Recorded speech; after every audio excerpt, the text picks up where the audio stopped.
కీర్తనల గ్రంథము 47వ అధ్యాయము.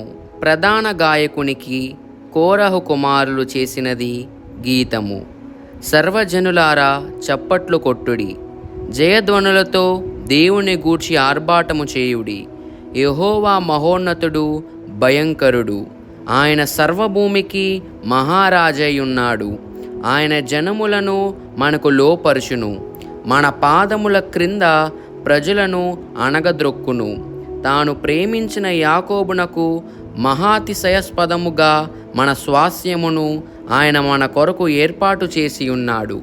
దేవుడు ఆర్భాటముతో ఆరోహణమాయెను, బోరధ్వనితో యెహోవా ఆరోహణమాయెను.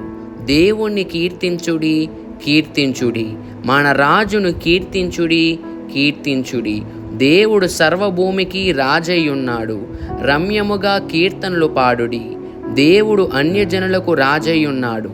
దేవుడు తన పరిశుద్ధ సింహాసనము మీద ఆసీనుడై ఉన్నాడు. జనముల ప్రధానులు అబ్రహాము యొక్క దేవునికి జనులై కూడుకొని ఉన్నారు. భూనివాసులు ధరించుకొను కేడములు దేవునివి. ఆయన మహోన్నతుడాయను. ఆమేన్.